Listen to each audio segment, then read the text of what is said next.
Je suis né en Tunisie le 3 mars 1957. Je ne me souviens plus quel jour c'était, un jeudi, un dimanche, je n'en ai aucune idée, mais je pense que c'était à 8 h du matin, un truc comme ça, je ne sais pas précisément. J'ai toujours rêvé de devenir cosmonaute. Donc l'espace pour moi m'a toujours attiré et je pensais que je pouvais devenir cosmonaute, mais je pensais que j'étais pas né dans le bon pays. Tout jeune, je savais que j'aurais dû naître aux États-Unis pour devenir cosmonaute, mais je ne le suis pas devenu.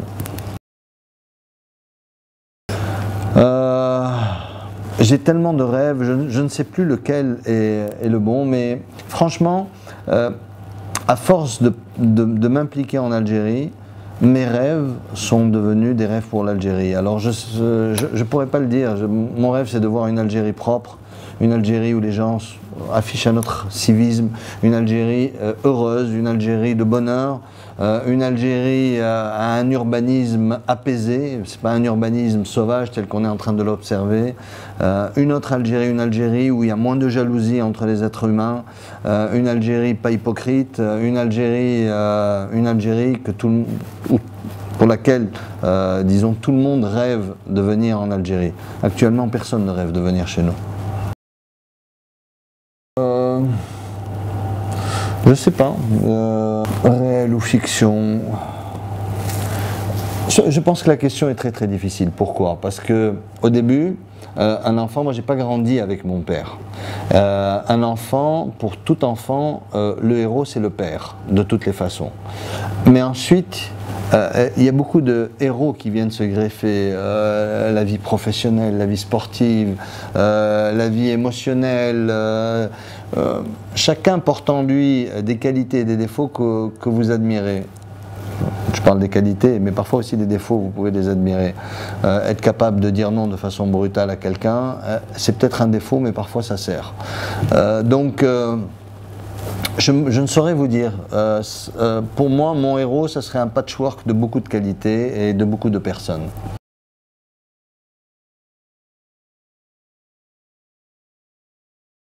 Une belle personne, forcément, ça va être quelque chose, enfin, je la décrirai à travers des qualités que j'aime.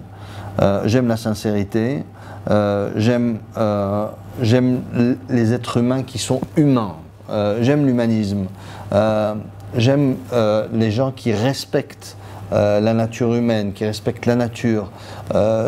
J'aime les êtres humains qui respectent la vie et qui ont envie de vivre. J'aime les êtres humains qui ne sont pas dans l'apologie de la mort. On est dans une société où la mort est omniprésente dans notre quotidien.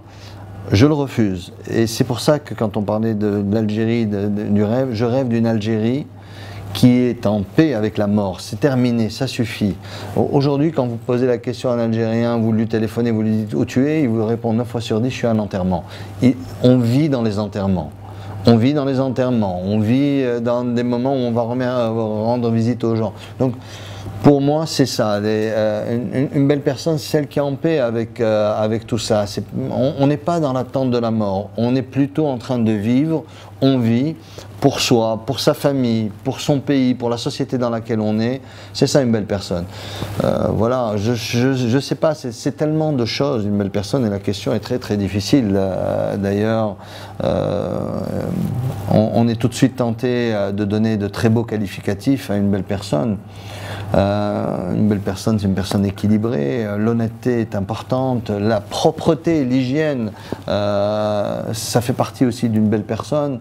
Je ne parle pas des atouts physiques qui ne sont pas le fait de l'individu, puisque c'est la nature qui décide, mais combien de fois nous avons vu des êtres humains extrêmement laids devenir très très beaux parce qu'ils sont beaux de l'intérieur.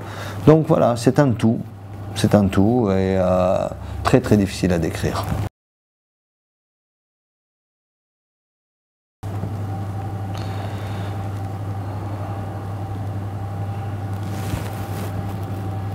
Réussir dans la vie, c'est être capable de tous les matins se lever en se disant j'ai des challenges que je dois relever aujourd'hui. Et c'est être capable de dire je m'en fous de l'argent, ce qui compte c'est ma beauté intérieure, ce qui compte c'est mon harmonie intérieure. Tout le monde place l'argent comme étant le curseur de réussite de l'être humain. c'est faux. Et c'est le message que j'aimerais adresser à la jeunesse. Évidemment, certains vont me répondre, oui, vous êtes bien placé, vous avez de quoi vivre, alors à ce moment-là, vous dites la réussite, c'est pas l'argent. Non, la réussite, c'est pas l'argent. J'ai passé beaucoup d'années de mon existence et j'ai beaucoup de témoins qui sont là pour le prouver, dans des conditions financières extrêmement modestes. Et pourtant, je réussissais au fond de moi-même. Pourquoi? Parce que je me traçais des voies, je me traçais des objectifs qui étaient sur du moyen, long terme, voire du court terme, et j'avançais. Mes objectifs n'étaient pas contrariés par le fait que je n'avais pas d'argent. C'est pas ça. C'est que j'étudiais, il fallait que je réussisse mes examens, je m'impliquais, je donnais le meilleur de moi-même, je travaillais.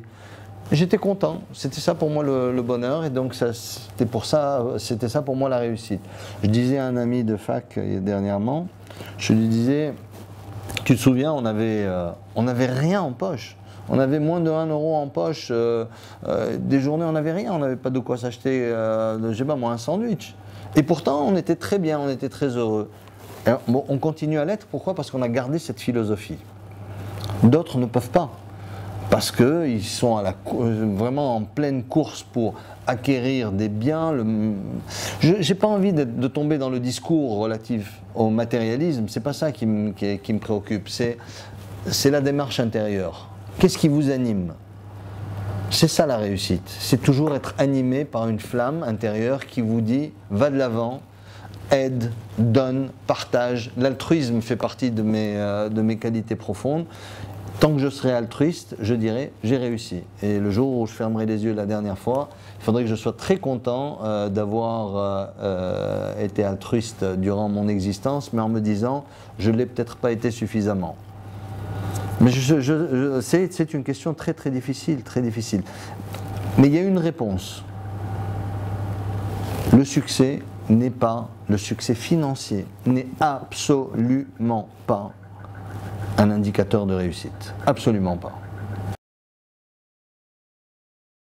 Alors on va prendre les phrases qu'on trouve dans les bouquins, donc régulateur, accompagnateur, rôle d'arbitre, et un rôle social, donc tout ça, tout le monde le connaît. Ça ne sert à rien de le répéter et de le répéter. Mais quel ne doit pas être le rôle de l'État?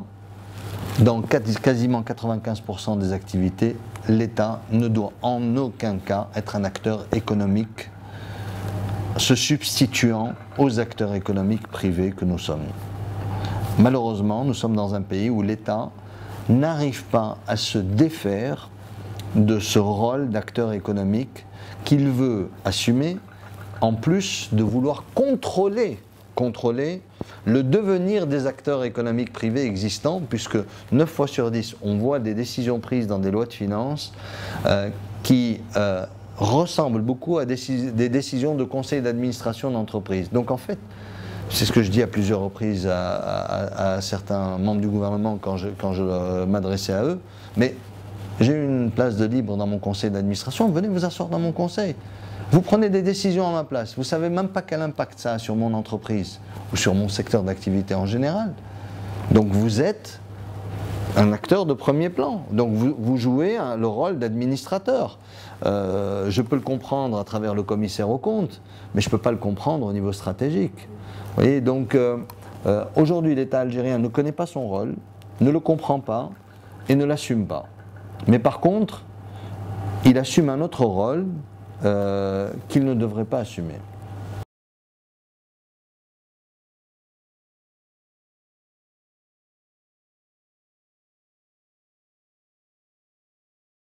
Moi, je pense que j'emmènerai un couteau avec moi, et peut-être que j'emmènerai une corde avec moi, et c'est tout, j'ai besoin de rien d'autre.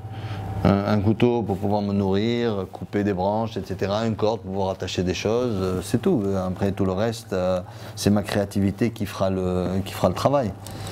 Ni j'emmène d'iPad, ni j'emmène d'iPhone, ni j'emmène de batterie, ni j'emmène d'électricité, tout ça je vais le fabriquer localement. MacGyver. Moi je suis très éclectique, hein. J'écoute absolument tout. Hein. J'écoute beaucoup de musique, mais absolument tout. Et si vous me posez la question, quel est le musicien ou une chanson ou un artiste préféré, il n'y en a pas. Bon, moi, si vous voyez mes playlists musicales, vous passez du hip-hop, de la techno, je sais pas moi, du jazz, de la musique orientale, de la musique classique, très éclectique.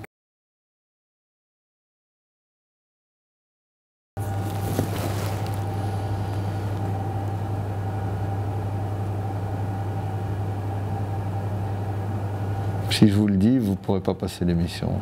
Mais tout le monde a envie d'être Dieu, ça c'est sûr. Et il y a des moments où vous vous dites, qu'est-ce qu'on fait? Ce monde est en train d'exploser dans tous les sens. Vous avez des questionnements qui sont véritablement difficiles concernant la relation avec la religion, avec Dieu, etc. On ne peut pas avoir autant de laideur, autant d'horreur, autant de douleur sur Terre sans se questionner, sans avoir ces questionnements qui nous interpellent. Donc si j'avais un super pouvoir, je ne sais pas si je m'intéresserais à l'humanité tout de suite, mais je m'intéresserais beaucoup à l'Algérie en termes de super pouvoir, et je pense que je donnerais un grand coup de baguette magique sur le pays. Alors, je vous laisse faire l'inventaire de ce que l'on pourrait changer. Il y a tellement de choses pour transformer cet ex-paradis, ce futur paradis, je ne sais plus comment le qualifier, parce que au niveau de la nature, l'Algérie est un paradis. Au niveau de ce que nous en faisons, on est en train de détruire un paradis. Il suffit de regarder le littoral algérien, il suffit de regarder le désert algérien. C'est un cataclysme urbanistique, c'est un cataclysme sanitaire qui s'abat sur nous. Les gens sont d'une saleté qui dépasse l'entendement. Et cette saleté qu'ils affichent, cet incivisme, est en contradiction totale avec leurs préceptes religieux qu'ils répètent à longueur de journée, 5 fois par jour pour la majorité d'entre eux. Ils vous disent à l'intérieur c'est propre, c'est faux.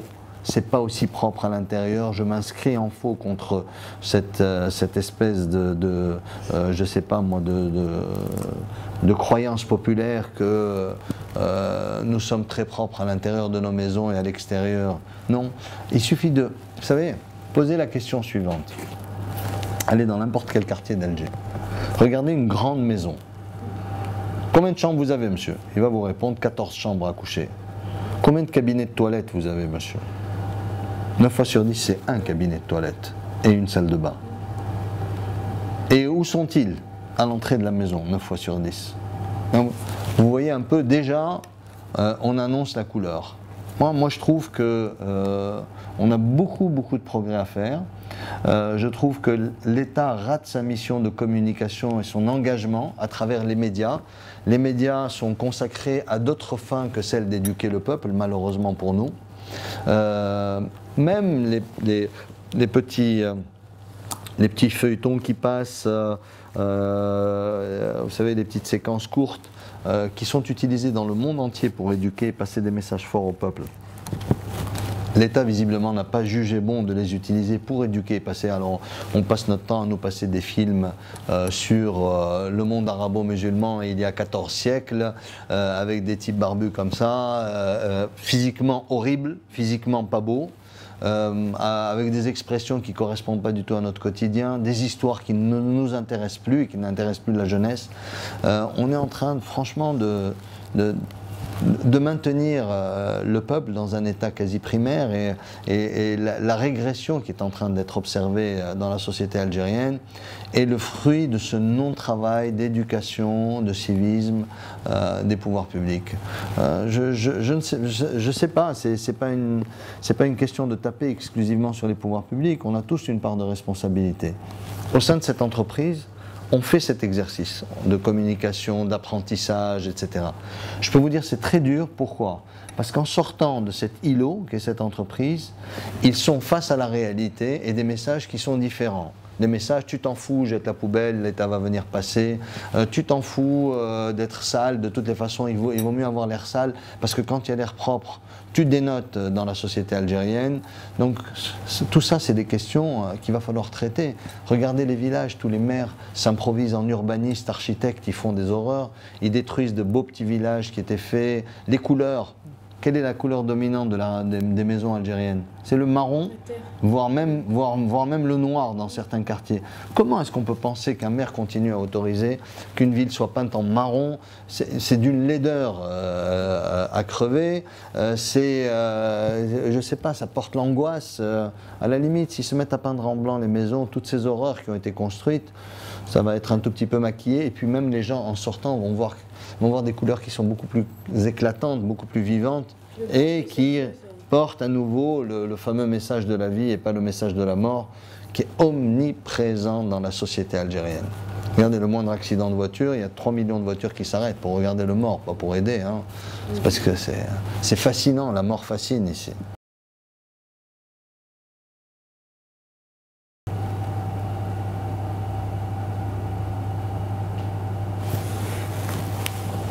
Je sais pas, moi ce qui m'a le plus marqué c'est l'homme qui a marché sur la Lune. Ça m'a marqué quand j'étais jeune, parce que j'avais envie d'être cosmonaute. Ça m'a marqué parce que j'avais vu, dans la même année, j'avais vu, et j'étais petit, hein, j'avais 10 ans, j'avais vu le président Kennedy qui disait, qui avait fait un petit speech qui parlait de la jeunesse. Et c'était, je ne sais pas comment je me suis retrouvé face à cette séquence où il parlait de l'importance de la jeunesse pour la nation américaine. Et je me voyais bien dans ça. J'étais profondément marqué par ça. Et je me suis toujours dit que c'est vrai pour qu'une nation soit forte, il faut que ceux qui sont aux commandes portent toute leur attention à la jeunesse. Porter son attention à la jeunesse, c'est vraiment leur accorder du temps, leur parler, les éduquer, etc. Ce que nous n'avons pas fait dans ce pays. Deuxièmement, ça traduisait pour moi l'importance de quelque chose qui est venu chez moi beaucoup plus tard dans l'âge, c'est l'importance des sciences, de la technologie et des mathématiques. J'ai toujours été fasciné de petit, et je me souviens dans la cour de lycée, je racontais une histoire, enfin, vous savez, quand on ment beaucoup quand on est tout petit, hein, et on raconte des conneries. Et je leur disais, ah, les Américains ont été sur la Lune, parce qu'ils ont toutes les formules mathématiques. Mettez-moi toutes les formules mathématiques dans un bouquin, moi aussi je vais pouvoir aller sur la Lune. Et il me disait, ah c'est vrai? Et oui, je suis sûr que je vais pouvoir faire comme eux. J'ai toujours été fasciné par ça. Et plus tard, ça m'a encore plus fasciné parce que la bande d'illuminés que nous avons dans nos pays, qui passent leur temps à dire que l'homme n'a pas marché sur la Lune, je ne sais pas, si j'ai de la pitié pour eux, c'est vraiment exprimer un sentiment. Je ne peux pas exprimer de choses pareilles. Vouer autant de haine à l'humanité, simplement parce que ce ne sont pas des musulmans, c'est être anti-islam. C'est aller à l'encontre même des préceptes de l'islam. Et ça me choque à un plus haut point. Puisqu'on parle d'islam, religion de tolérance, quelle tolérance il y a? Simplement parce que le cosmonaute, et parce que les Américains ne sont pas musulmans, alors on vend à nos peuples l'idée que l'homme n'a pas pu marcher sur la Lune. C'est quand même choquant. Et donc, on est en train de leur dire, faites attention, le progrès et l'innovation n'existent pas. Et ça ne sert à rien de progresser. Mais il n'y a qu'à voir autour de nous. On n'arrive plus à avancer, on est bloqué. On est bloqué par quoi? Par des tabous, par la tradition. Nos sociétés n'évoluent plus. Bon, il n'y a que la jeunesse qui vient évidemment de la diaspora, qui amène un petit souffle comme ça d'innovation et de modernité, mais localement, ils n'arrivent pas à avancer.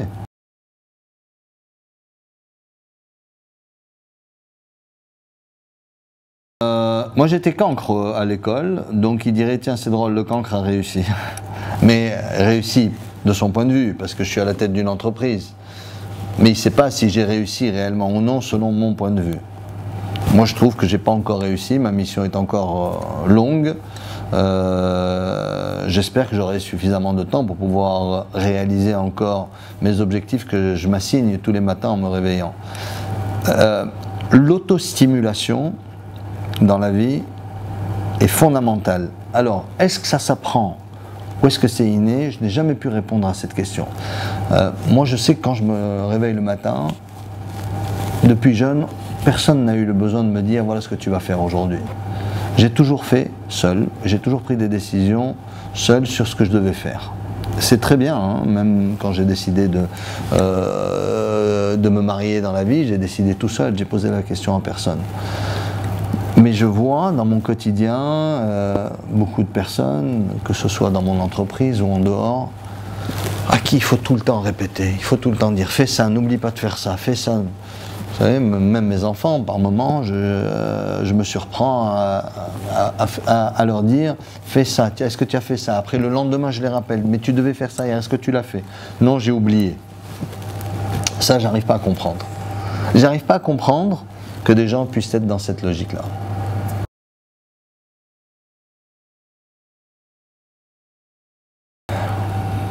En un mot, pas en trois mots. En un mot, c'est une image évidemment, c'est le pays qui m'a tout donné. J'ai toujours eu le sentiment qu'il fallait que je rentre en Algérie, j'ai pas vécu en Algérie toute mon enfance, mais j'ai toujours été attiré par ce pays qui me fascinait, qui faisait peur quand je venais en vacances, parce que les hommes étaient habillés en noir, avec des cravates noires, un air taciturne, qui vous regardait méchamment. Je me rappelle d'un petit enfant qui pensait que j'étais étranger, j'étais sur la plage, j'avais du côté de Moretti, à l'époque c'était, je me souviens plus, c'était sur cette plage-là, un petit enfant de mon âge, il avait une allumette à la main, il l'a allumée, il m'a regardé, il m'a dit « Vous les étrangers, je vous brûle comme cette allumette ». Petit enfant de mon âge, 10 ans.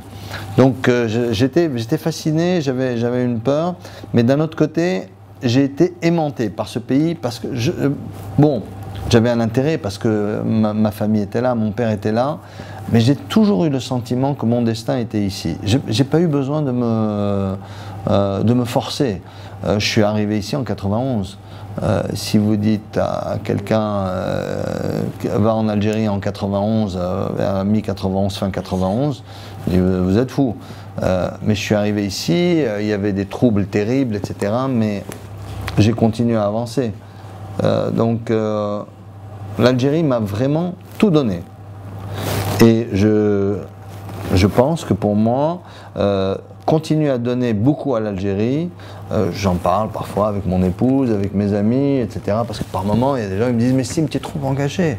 Réduis un peu je sais pas moi, ton exposition médiatique, arrête de parler de l'Algérie, etc. » Je leur dis « Je peux pas. Je peux pas. Ce pays m'a beaucoup donné.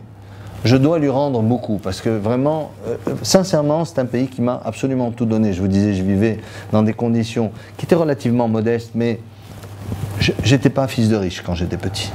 Vous voyez, donc je suis arrivé ici. C'était pas très facile pour moi, mais les portes se sont ouvertes. Et quelqu'un me disait dernièrement, réussir dans la vie aussi, c'est peut-être quand tu as en face de toi des portes. C'est ouvrir la bonne porte. Mais ouvrir la bonne porte, il y a aussi un facteur chance. Mais là, c'est quoi la chance? C'est la capacité aussi d'identifier la porte à ouvrir.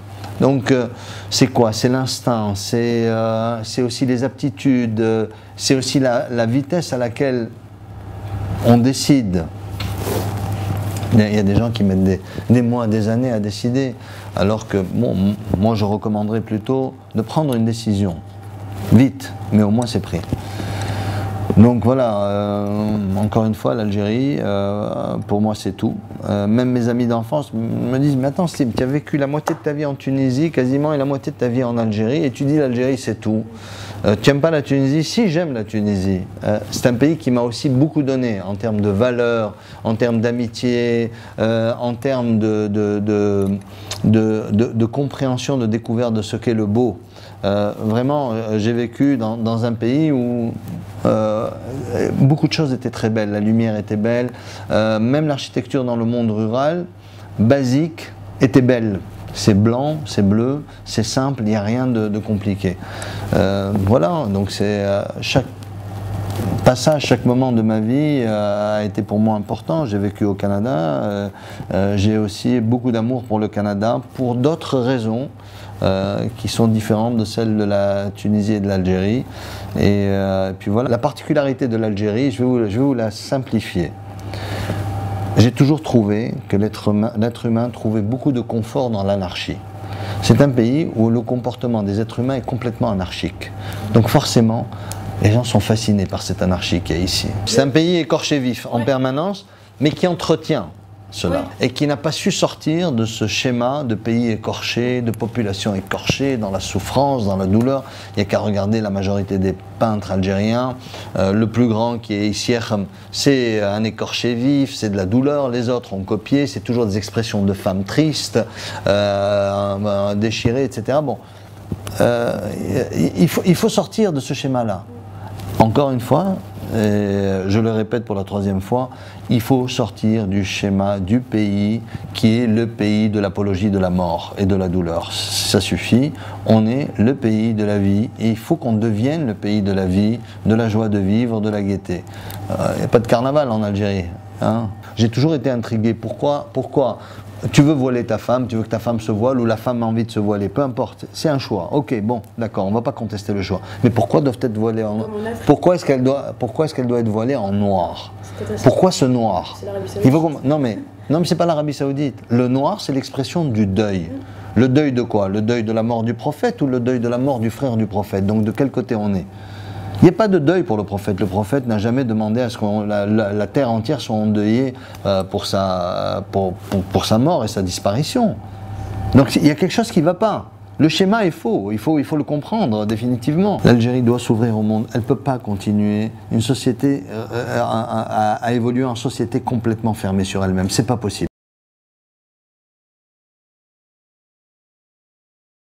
Je mettais avant une devise, j'avais une devise qui était intéressante, elle était en anglais, c'est Sky is the limit, mais elle n'a pas le sens qui est utilisé dans le sens dans l'univers anglo-saxon. Sky is the limit, ça veut dire que il faut arriver à n'importe quel prix et le ciel est la limite, c'est-à-dire tout est permis. C'est pas dans ce sens-là. Pour moi, c'est dans le sens où l'innovation, la recherche, le développement de soi, le développement de la société ne doit pas avoir de limite et il n'en a pas. Et c'est la religion, je reviens un peu au sujet de la religion, parce que quand on dit... la religion porte en elle ce message-là, puisqu'elle porte le message de... Tout est ouvert. Découvrez le monde, découvrez l'univers, découvrez la science, ouvrez-vous au savoir et vous arriverez certainement à comprendre le monde dans lequel vous êtes. Je ne suis pas un expert en religion, je vous rassure, mais quand j'entends certaines personnes parler, évidemment, je vais regarder un peu ce qui est écrit. Et je vois que 9 fois sur 10, ce que les gens pensent, ce que les gens disent, c'est le contraire de ce qui est écrit dans les livres sacrés, quels qu'ils soient d'ailleurs, parce que c'est intéressant de regarder aussi ce que disent les autres religions. C'est assez surprenant. Donc chacun est en train de tirer la couverture de son côté, détourne la religion à son profit, en fait une arme de guerre, comme on est en train de l'observer, en fait une arme de pouvoir, et puis voilà. Et puis, vous savez, le peuple se soumet au plus fort, hein, c'est tout. Hein.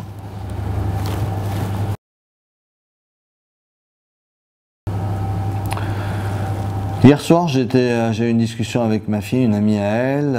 Je leur disais, écoutez, franchement, vous n'êtes pas en train de vous impliquer pour une autre Algérie. Vous êtes en train de signer, de donner carte blanche à ceux qui sont en train de gouverner ce pays. Aujourd'hui, ce que je leur dis, réveillez-vous, bougez. Ça ne veut pas dire révoltez-vous.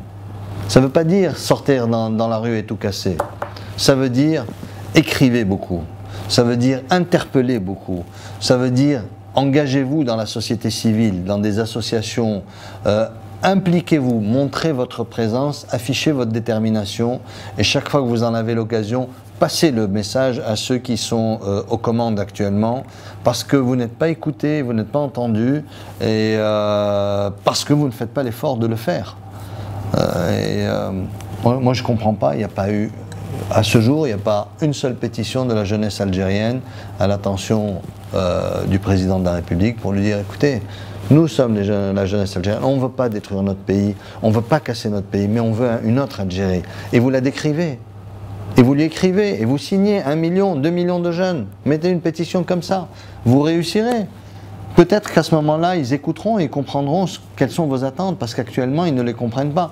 Et quels sont les espaces? Vous n'avez pas créé, vous, jeunesse, vous ne vous êtes pas battu pour créer des espaces qui vous permettent de passer vos messages.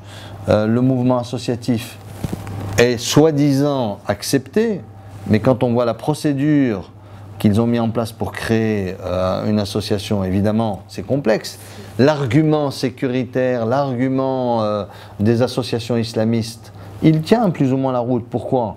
Parce que ces associations, quand elles sont à caractère non religieux, mais sous couvert d'un caractère non religieux, mais qui sont en fait des associations religieuses, bénéficient de soutien financier très important de la part de gens qui évoluent dans l'informel ou de la part de l'argent venu d'autres pays. Donc ça peut être une crainte justifiée de la part des pouvoirs publics de traîner la patte à donner des autorisations pour un mouvement associatif. Mais rien n'empêche les pouvoirs publics d'encadrer correctement ces associations, de leur donner rapidement leur visa et ensuite d'encadrer leurs activités, d'arrêter celles qui vont œuvrer dans le prosélytisme et dans l'islamisme pur et dur. Il n'y a aucun problème là-dessus. Donc ces jeunes-là, je leur dis, impliquez-vous davantage. Toutes ces histoires de croyez en vos rêves, il faut rêver, etc. Bien sûr, bon, c'est des phrases qu'on dit tous. La chance est importante dans la vie, il ne faut jamais l'oublier. Mais la chance, c'est savoir saisir au bon moment. Moi, j'ai un de mes directeurs, qui est dans une autre entreprise que j'ai jamais pu comprendre un côté de sa personnalité, c'est celui de ne jamais décider. Au moment où il faut décider, il ne décide jamais, il laisse toujours à 15 jours, 3 semaines, 1 mois, voire 6 mois, voire 1 an avant de décider. Et ça me rend complètement dingue, ça me rend complètement dingue. Je dis aux jeunes Algériens, ne soyez pas dans cette logique-là. C'est la pire des logiques. Décidez, empruntez un chemin. C'est vrai, tous les chemins mènent à Rome. Vous réussirez dans ce cas-là à atteindre votre objectif. Mais peu importe le chemin emprunté. Parce que de toutes les façons, pour arriver d'un point A à un point B, comme je disais, tous les chemins mènent à Rome, il y a des milliers de chemins. Il y en a qui sont faciles, il y en a qui sont difficiles, il y en a qui sont complètement neutres, où vous n'apprendrez rien, il y en a où vous apprendrez des tonnes de choses et vous deviendrez énorme. Mais vous ne savez pas quel est le bon chemin au début. Vous vous engagez, c'est votre feeling, l'essentiel c'est de décider.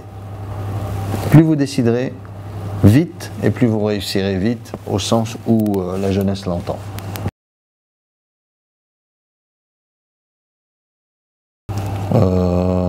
Non, j'aime nos consommateurs, j'aime nos clients, je vais dire, j'ai envie de leur dire, écoutez, on se démène et on fait beaucoup d'efforts pour leur apporter des produits de grande qualité. Ils sont le juge ou les juges ultimes de la qualité de ce que l'on met sur le marché. On est très attentif à leurs recommandations, doléances et autres, mais il faut savoir qu'on ne peut pas satisfaire 100% des consommateurs. Il y aura toujours 30, 40%, 20% peut-être des consommateurs qui n'apprécient pas nos produits. Évidemment, c'est à nous d'aller les chercher, c'est à nous de les satisfaire et on est dans cette logique-là. Et qu'ils s'attendent à avoir de plus en plus d'innovation de la part de notre entreprise. Je pense que, voilà.